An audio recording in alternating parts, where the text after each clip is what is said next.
이에 왕이 명령하매 다니엘을 끌어다가 사자굴에 던져 넣는지라. 왕이 다니엘에게 이르되 내가 항상 섬기는 너의 하나님이 너를 구원하시리라 하니라. 이에 돌을 굴려다가 굴 어귀를 막음에 왕이 그의 도장과 귀족들의 도장으로 봉하였으니 이는 다니엘에 대한 조치를 고치지 못하게 하려 함이었더라. 왕이 궁에 돌아가서는 밤이 새도록 금식하고 그 앞에 오락을 그치고 잠자기를 마다하니라. 이튿날에 왕이 새벽에 일어나 급히 사자굴로 가서 다니엘이 든 굴에 가까이 이르러 슬피 소리질러 다니엘에게 묻되 살아계신 하나님의 종 다니엘아, 내가 항상 섬기는 내 하나님이 사자들에게서 능히 너를 구원하셨느냐 하니라. 다니엘이 왕에게 아뢰되 왕이여 원하건대 왕은 만수무강하옵소서. 나의 하나님이 이미 그의 천사를 보내어 사자들의 임을 보관하셨으므로 사자들이 나를 상해하지 못하였사오니 이는 나의 무죄함이 그 앞에 명백함이 오며 또 왕이여 나는 왕에게 해를 끼치지도 아니하였나이다 하니라. 왕이 심히 기뻐서 명하여 다니엘을 굴에서 올리라 하매 그들이 다니엘을 굴에서 올린즉 그의 몸이 조금도 상하지 아니하였으니 이는 그가 자기의 하나님을 믿음이었더라. 왕이 말하여 다니엘을 참수한 사람들을 끌어오게 하고 그들을 그들의 처자들과 함께 사자굴에 던져 넣게 하였더니 그들이 굴 바닥에 닿기도 전에 사자들이 곧 그들을 움켜서 그 뼈까지도 부서뜨렸더라. 이에 다리오 왕이 온 땅에 있는 모든 백성과 나라들과 언어가 다른 모든 사람에게 조서를 내려 이르되 원하건대 너희에게 큰 평강이 있을지어다.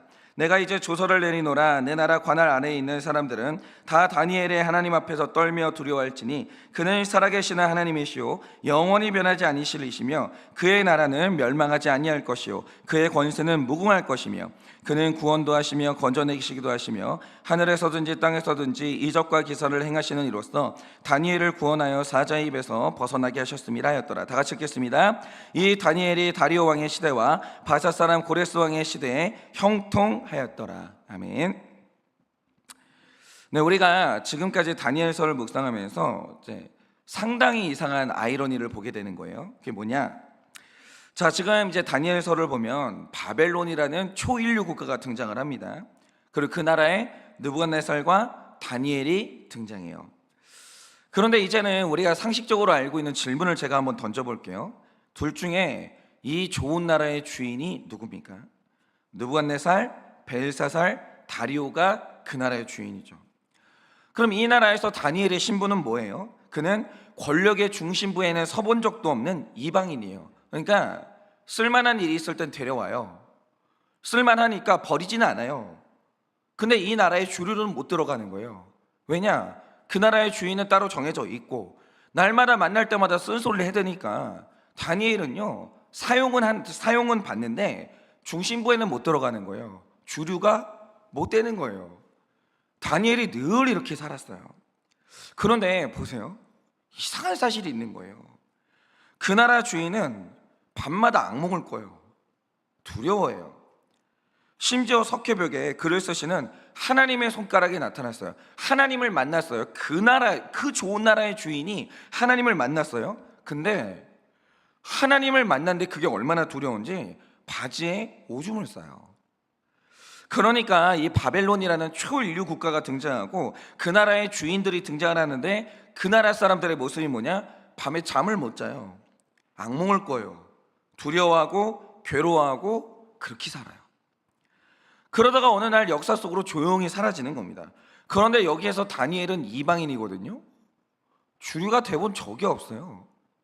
우리 같으면 그게 얼마나 원통하고 서러워요. 그런데 이방인은 권력 잡은 자들의 꿈을 해석해줘요. 그가 꿈을 해석해줘요.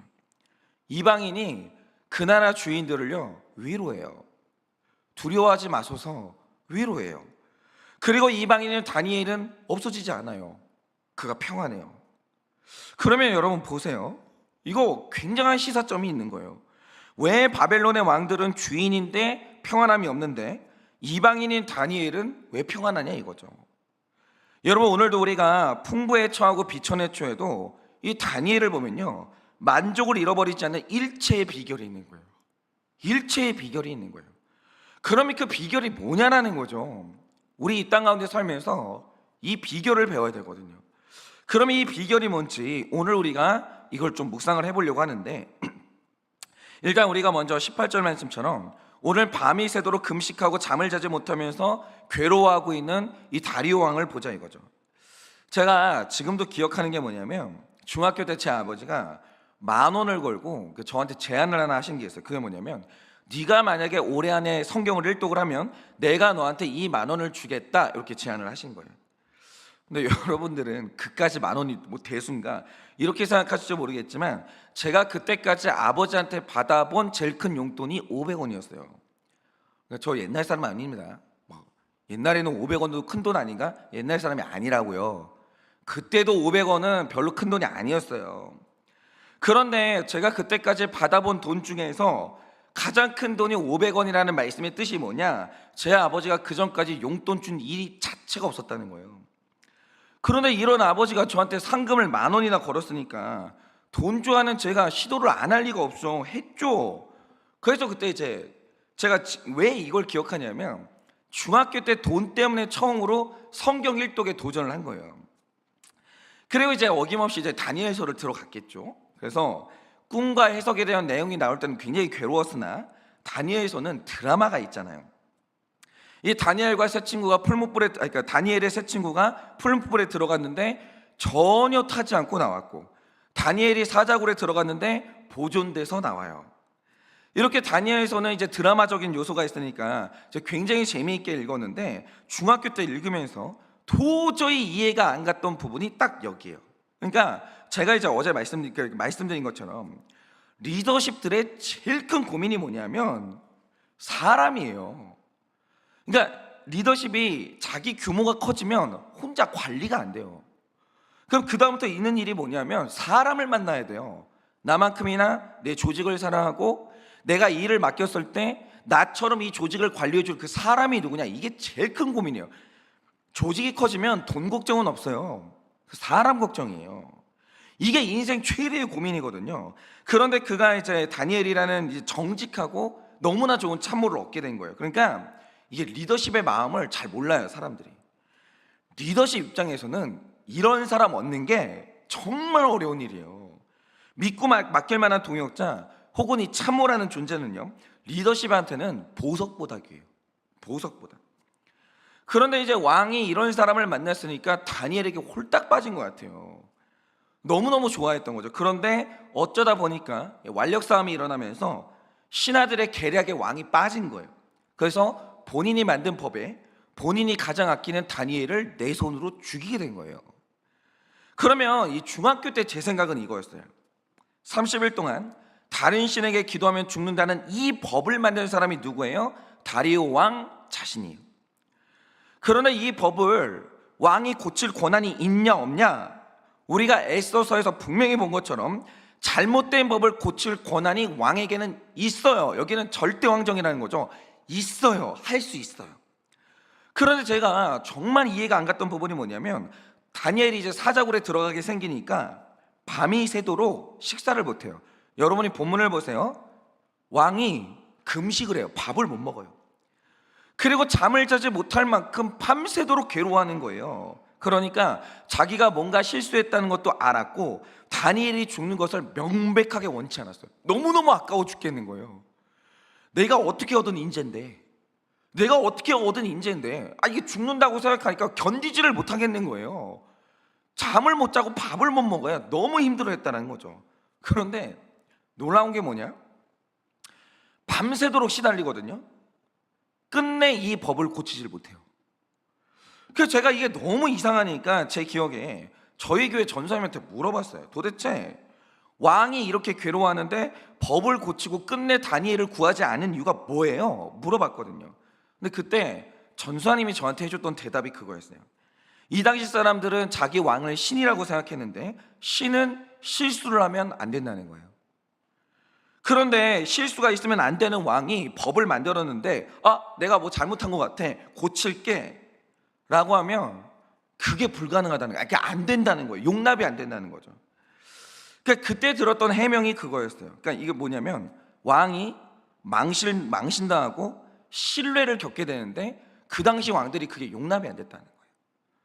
그래서 다리오 왕은 다니엘을 사랑했고 그가 죽을 때 너무너무 괴로웠지만 끝내 법을 고칠 수가 없었다, 이 말씀을 해줬어요. 근데 지금 생각해도 이 답이 맞아요. 맞는데 중학교 때 그 대답을 듣는데 들었던 어린 시절의 감정이 그거였어요.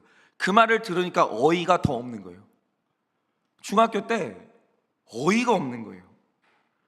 아니, 다니엘이 죽는 게 그렇게 괴로울 정도면 망신 당하면 될 거 아니에요. 그러니까 잘못을 인정하는 게 뭐가 어려워가지고 결국 다니엘을 사자굴에 해놓고 밤새도록 괴로워하냐 이거예요. 정말 어린 시절에는 다니엘을 그렇게 사랑했지만 끝내 그 잘못 하나 인정하지 못하는 다리오 왕이 너무 이해가 안 갔어요. 그런데 반전이 뭐냐면 제가 나이를 먹게 됐어요. 전도사가 됐고 목사가 됐어요. 그 목사가 되니까 성도님들이 저를 신뢰해 주기 시작하시는데 그 신뢰가 뭐냐? 그래도 목사님이면 나보단 거룩하겠지. 그래도 목사님이면 나보다 최소한 기도는 1분이라도 더 할 거고 최소한 나보다는 하나님을 더 사랑하겠지. 목사님이면 그래도 나보다는 물질 욕심과 성적인 유혹에서는 나보다 더 훈련을 받았겠지. 이런 신뢰를 받았는데 중요한 건 신뢰를 하면 성도님들은 존중을 해주세요. 내가 이 목사님을 신뢰하기 때문에 그 신뢰가 있으면 성도님들이 저를 존중해 주시거든요. 저는 그게 너무 좋았어요. 그래서 제가 그 존중과 신뢰를 즐겼죠. 저는 마치 뭐라도 된 것처럼 제가 그걸 즐겼죠. 그런데 어느 날 즐기다가 사역을 하다가 제가 본 게 뭐냐면 그렇게 존중받고 신뢰받던 목사님이 사실은 죄를 짓고 있었다는 게 드러나는 시점이 있어요. 그때 성도님들의 반응이 너무 무서운 거예요. 나의 신뢰와 존중이 배신을 받으니까 정말 무섭게 비난하면서 끝내 용서를 못 받더라고요. 그리고 죄를 지었던 목사님들은요 다시 사역의 자리로 돌아오는 걸 본 적은 없었어요. 제가 이걸 쭉 봤죠.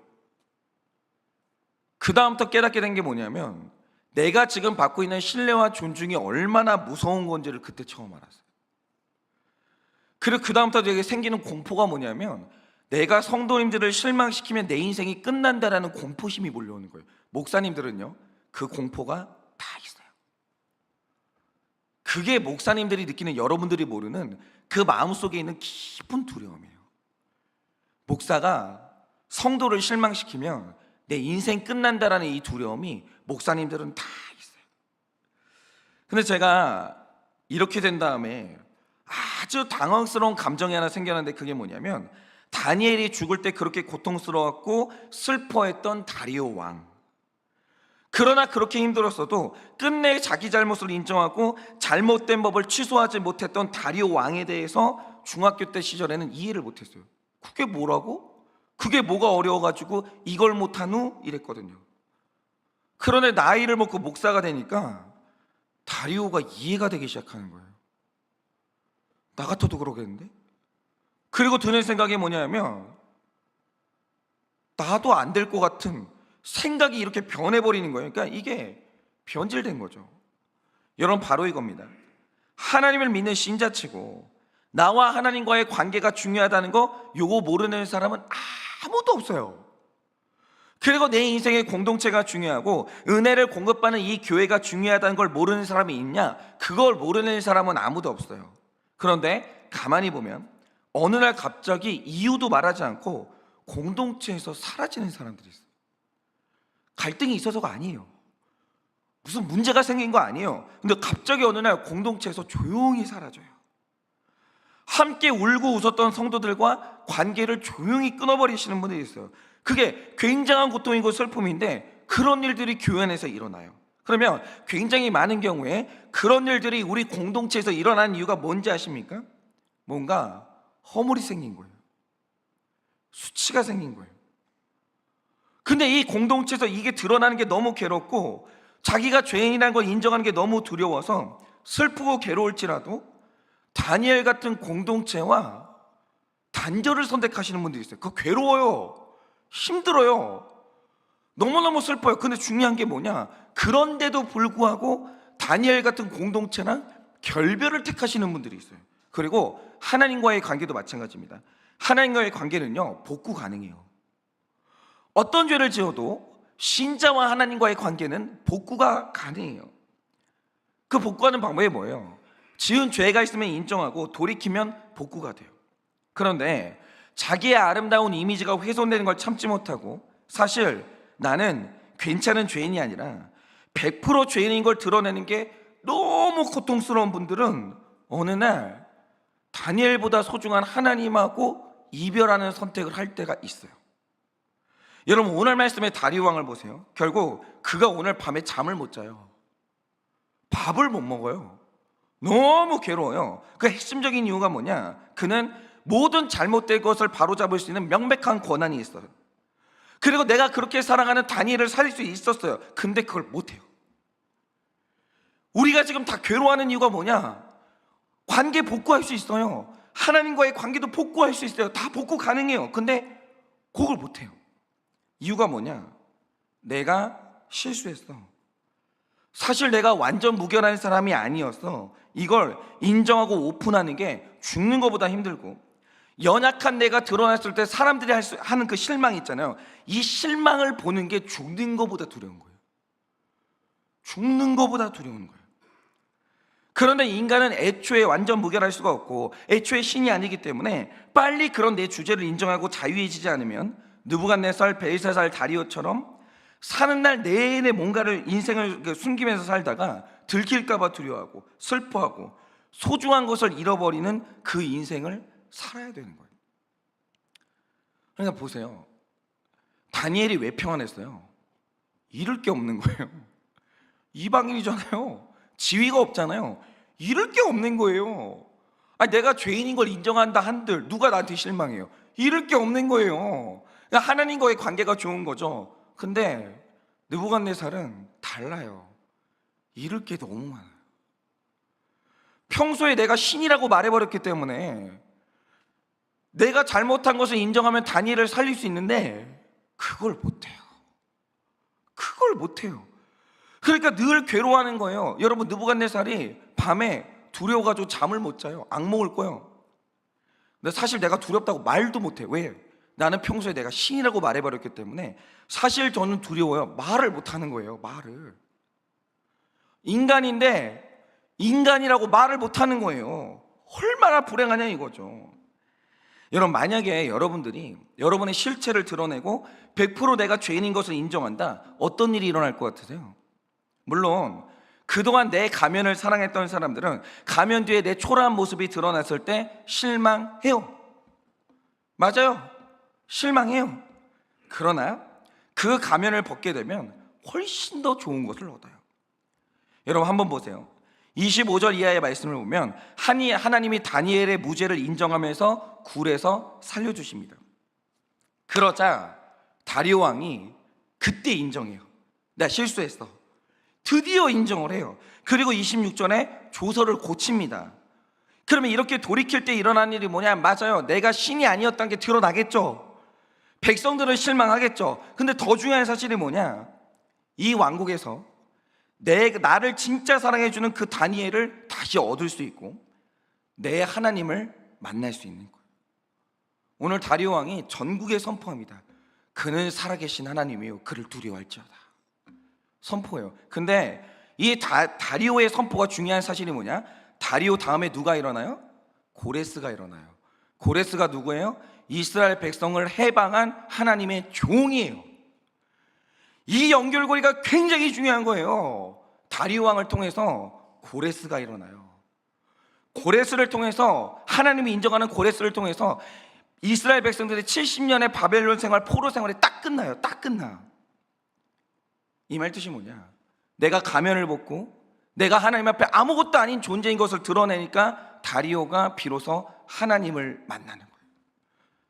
그는 살아계신 하나님이시오, 만백성은 그를 두려워할지어다. 이거 회심이에요. 이게 회심이에요. 이게 회심인 증거가 뭐냐? 그 뒤에 일어나는 왕이 고레스라는 거예요. 그가 이스라엘 백성들을 해방시켰어요. 바로 이거죠. 하나님을 얻는 거예요. 하나님을. 이거보다 좋은 게 어디 있어요? 그래서 있잖아요, 회개는 세상에서 제일 수지 많은, 제일 좋은 사건이에요. 그래서 여러분이 오늘 내가 사람인 걸 인정하시고 또 사람의 실망을 두려워하지 마시고 오픈하시고 여러분의 삶의 연약한 것들을 다 드러내셨으면 좋겠어요.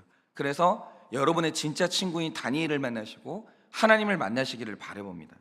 그리고 둘째로 제가 어릴 때 또 하나 이해하지 못한 게 있었어요. 그게 뭐냐? 자, 결국 다니엘이 자기 믿음 지켰죠. 믿음 지키다가 사자굴에 들어가요. 진짜 이게 진짜 좀 그래요. 믿음 지켰어요. 영광 얻는 게 아니라 다니엘이 사자굴에 들어가요, 결국. 그런데 22절에 기록된 게 뭡니까? 하나님이 다니엘이 사자굴에 들어갔는데 하나님이 사자들의 입을 봉해버려요.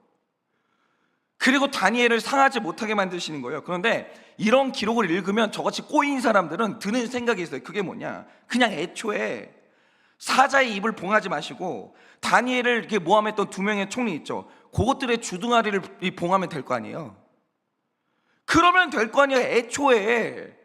그러면 아예 그냥 사자굴에 들어갈 일이 없잖아요. 그런데 우리가 속이 터지는 게 뭐냐? 하나님이 대적들의 주둥아리를 그거 봉하지 않아요. 대적들의 입은 그냥 놔두는 거예요. 그런데 그리고 나서 사자의 입을 봉하시는 거예요. 그러면 여러분 그 중간에 얼마나 피말려요. 얼마나 피말려요. 막 대적들이 나를 막 모함을 하는 거예요. 그리고 사자굴에 나를 넣는데요. 이 과정이 얼마나 피말리냐고요. 얼마나 힘들어요. 왜 이런 엄청난 고난을 겪게 하시냐 이거죠. 굳이 사자의 입을 봉할 수 있는 분이. 그런데 제가 이 본문과 관련해서 이언 두기드라는 사람의 책을 읽게 됐는데 기가 막힌 구절이 있는 거예요. 그게 뭐냐? 이분이 그런 말을 하는 거예요. 하나님의 목적은 고난에서 구원하는 게 아니라 고난을 통해 구원하는 것이다. 이렇게 말하는 거예요. 이게 정답이에요. 하나님의 목적은 고난에서 구원하는 게 아니라 고난을 통해 구원하는 것이다. 요거죠. 제가 이 구절을 읽는데 이게 너무 기가 막히고 이게 딱 답이 되는 거예요. 그럼 이게 무슨 뜻이냐? 우리가 수련회 첫날 저녁에 기도에 관한 말씀을 들었는데 목사님이 하셨던 말씀이 뭡니까? 자, 히스기야가 불치병에 걸렸을 때 기도라는 걸 하다가 놀라운 경험을 하게 돼요. 하나님이 지구를 반대로 돌려요. 사인을 주신 다음에 원래 죽을 병인데 하나님이 살려주신 걸 더해서 15년의 그 수명을 연장시켜 주세요. 엄청난 능력을 경험해요. 기도가 이런 거였나? 깜짝 놀라요. 히스기야가 기도를 하다가 하나님을 만나버린 거예요. 그런데 하나님이 히스기야로 하여금 이런 기도의 능력을 경험하게 하신 이유가 뭐겠습니까? 기도 좋지, 기도 능력 있지, 자 경험했지? 그러면 그 좋은 기도의 능력 가지고 민족을 위해서 좀 사용해봐. 이걸 말씀하신 거예요. 네가 네 생명 살리는데도 이 기도의 능력을 사용하지만 다른 사람 살리는데도 이 기도의 능력을 좀 써봐. 하나님이 그걸 권하시는 거예요. 그런데 문제는 뭐냐? 히스기야가 끝내 성화가 안 됐어요. 자기를 위한 기도 말고 그 앞으로 기도의 자리로 더 나아가지를 못하는 거예요. 그래서 그가 만약에 이타적인 기도로 나라를 위해서 기도했으면 나라 살릴 수 있었어요. 그런데 성화가 안 되니까 이 이기심에서 벗어나지 못하니까 일평생 그 좋은 기도의 능력을 나를 위해서만 사용하다가 결국 나라가 망해요. 근데 제가 목사님 설교를 듣다 보니까 깨달아지는 게 있는 게 뭐냐면 히스기야가 자식을 위해서도 기도 안 해요. 난 이런 사람이 구원받는 게 제 은혜라고 생각하는데 히스기야가 그 좋은 기도의 능력 가지고 지 자식 위해서도 기도를 안 해요. 그 증거가 뭐냐?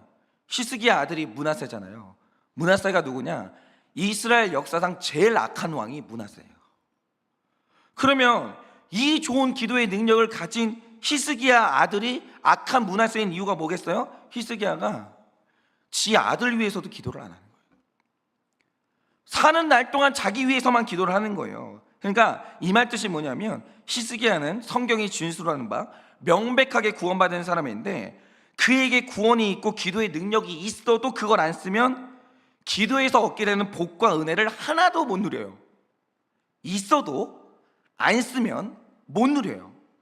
그게 성화의 원리라는 거죠. 마찬가지로 구원받은 사람이면 누구나 그 안에 성령님이 계시거든요. 그러나 성화의 원리 안에서는 간절히 사모하지 않으면 성령의 충만함을 누리는 건 불가능해요. 성령이 있어도 사모해야 충만해지는 것이지 사모하지 않으면 절대로 성령 충만함을 누릴 수 없다는 거죠. 마찬가지로 여러분이 다니엘을 생각해 보세요. 지금 그가 섬겼던 왕들이 하루아침에 사라지고 나라의 터가 흔들리고 무너져요. 그리고 내 주변에는 내가 죽기를 바라는 적들로 가득해요. 그러다가 어느 날 사자굴에 들어갈 처지가 돼요. 그런데 이 다니엘의 특징이 뭐냐면 평안해요.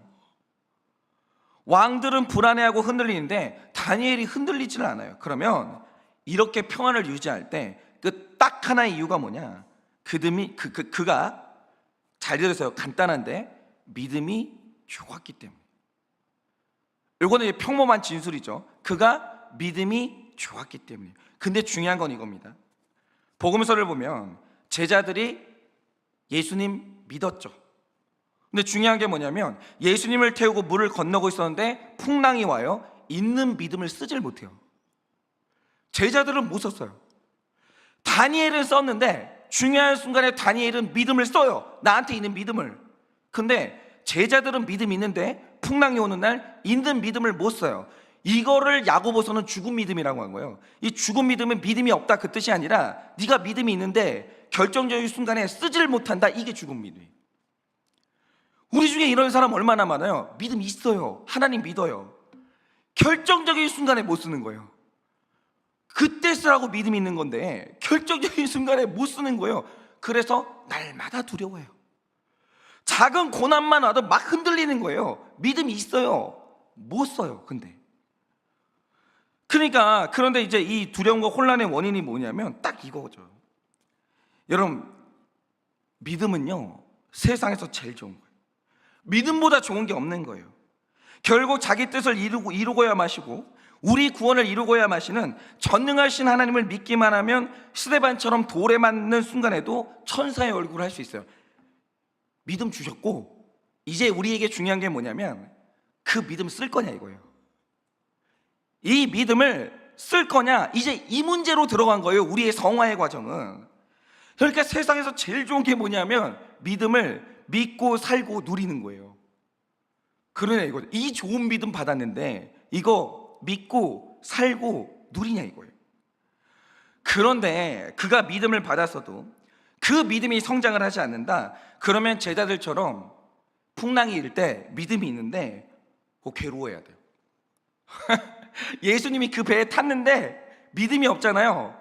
예수님이 배에 탔는데도 풍랑이 오면은 마치 불신자처럼 두려워해야 돼요. 고통받아야 돼요. 힘들어야 되는 거예요. 그러니까 믿음이 있는데 불신자하고 아무 차이가 없는 거예요. 그 믿음 사용하지 못하면. 그게 얼마나 손해고 얼마나 미련한 일이냐 이거죠. 근데 중요한 건 이겁니다. 그는 믿음이 있는데 성장을 시켜야 되는 거예요. 그래야 쓸 수가 있는 거죠. 그러면 어떻게 하면 믿음이 성장해요? 믿음이 성장해야 쓸 거 아니에요. 다니엘서가 말하는 게 이거예요. 믿음을 주시는 건 성령님이에요. 그런데 믿음을 성장시키는 건 다니엘이 만난 사자가 하는 일이에요. 여러분 보세요. 다니엘과 세 친구는 하나님을 믿는 사람인데 자꾸 하나님이 자기 백성을 푸른불에 집어 넣으시는 거예요. 사자굴에 자꾸 넣어요. 이 이유가 뭐냐? 푸른불과 사자굴에 들어가 보지 않고서는 불에서 구원하시는 하나님을 못 만나요. 사자굴에 들어가지 않고서는 사자보다 강한 하나님을 만날 방법이 없는 거예요. 경험이 안 되는 거예요. 하나님이 사자보다 강하다 이걸 경험하는 유일한 방법이 뭐냐? 사자굴에 들어가야 돼요. 하나님의 사랑이 풀무불보다 뜨겁다 이걸 경험하는 유일한 방법이 뭐냐? 읽어서 안 돼요.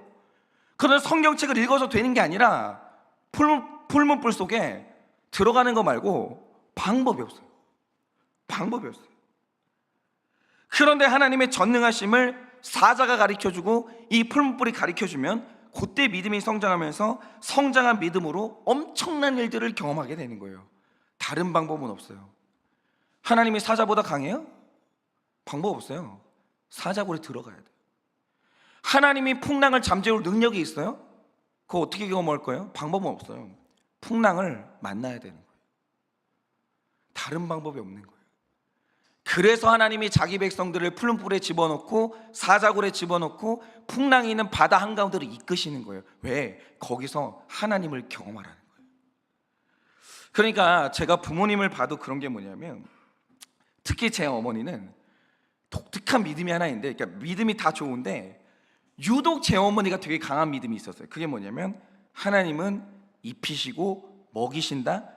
요게 유독 강했어요. 저희 어머니. 이 믿음이 흔들린 적이 없었어요. 그래서 저희 아버지가 막 몇 달씩 사례비를 못 가져올 때도 저희 어머니가 압박감을 느껴본 적이 없어요. 그러니까 저희 어머니는 두려움이 되게 많아요. 막 자식들이 사고 치면 막 이러면서 막 끙끙 앓아요. 근데 이상한 게 뭐냐면 저희 어머니는 돈 문제로는 두려워하는 걸 내가 본 적이 없어요. 그게 정말 신기해요. 그냥 아버지가 여보 한 3달 사례비 못 가져오네 딱 그러면 네? 그러고 끝내요. 단 한 번도 돈 문제 가지고 어머니랑 아버지가 부부싸움하는 걸 단 한 번도 본 적이 없어요. 그게 너무 신기했어요. 단 한 번도 못 봤어요. 단 한 번도.